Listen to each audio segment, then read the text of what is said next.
नमस्कार, मैं हूं अनुज। आज के मुख्य समाचार में आपका स्वागत है। समुद्र की चट्टानों में जमा होगा कार्बन। कुछ विज्ञानियों ने जलवायु संकट का समाधान समुद्र तल की चट्टानों में खोजा है। उनका मानना है कि समुद्र तल पर स्थित बेसाल्ट की चट्टानों के भंडार में कार्बन डाइऑक्साइड को जमा करने की क्षमता है। ये ज्वालामुखीय चट्टानें हमारे वायुमंडल से गर्मी को कैद करने वाली गैसों को हटाने में मदद कर सकती हैं। विज्ञानी समुद्र तटों के निकट फ्लोटिंग रिग बनाना चाहते हैं। ये रिग समुद्र तल से तेल निकालने के बजाय उसमें कार्बन डाइऑक्साइड को प्रविष्ट करेंगे। अपने स्वयं के विंड टर्बाइनों द्वारा संचालित फ्लोटिंग प्लेटफार्म आकाश या समुद्री जल से कार्बन डाइऑक्साइड को खींचेंगे और उसे समुद्र तल में पंप करेंगे। इस परियोजना को सॉलिड कार्बन कहते हैं। अगर यह परियोजना उम्मीद के मुताबिक काम करती है तो तल में प्रविष्ट कार्बन डाइऑक्साइड हमेशा के लिए समुद्र के तल पर एक चट्टान बन जाएगी।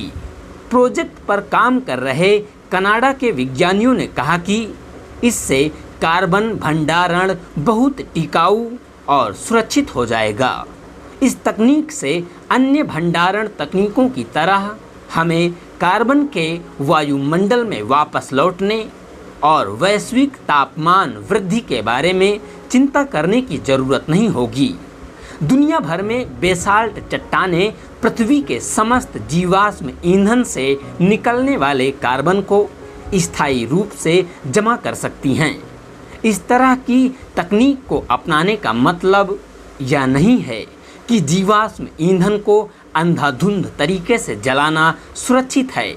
फिर भी विज्ञानियों का कहना है कि कुछ रिग ही बड़े बदलाव ला सकते हैं। कनाडा के पश्चिमी तट से दूर वैंकूवर द्वीप के पास कैस्केडिया बेसिन में विश्व के 20 साल के कार्बन उत्सर्जन को कैद करने की गुंजाइश है। बेसाल्ट चट्टान अत्यधिक प्रतिक्रियाशील होती है। वह धातुओं से भरी होती है जो आसानी से कार्बन डाइऑक्साइड को पकड़ लेती हैं और कार्बोनेट खनिजों का निर्माण करने के लिए रासायनिक रूप से इसके साथ जुड़ जाती है। बेसाल्ट भी टूट जाता है और छिद्रपूर्ण हो जाता है, जिससे नए कार्बोनेट के भरने के लिए पर्याप्त जगह बच जाती है।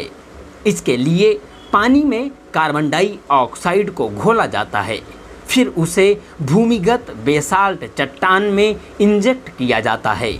ये समुद्री कार्बन भंडारण कारखाने बहुत महंगे उपक्रम होंगे, लेकिन यदि हम पृथ्वी को पूर्व औद्योगिक तापमान पर वापस लाना चाहते हैं तो हमें इसका सहारा लेना पड़ सकता है। सॉलिड कार्बन उन बुनियादी तात्कालिक उपायों का विकल्प नहीं है जिनकी दुनिया भर के जलवायु विशेषज्ञ मांग कर रहे हैं। इन उपायों में जीवाश्म ईंधन को नवीकरणीय ऊर्जा में बदलना और खाद्य प्रणालियों के कार्बन उत्सर्जन को कम करना शामिल है। इसी के साथ आज के समाचार समाप्त हुए। बहुत बहुत धन्यवाद।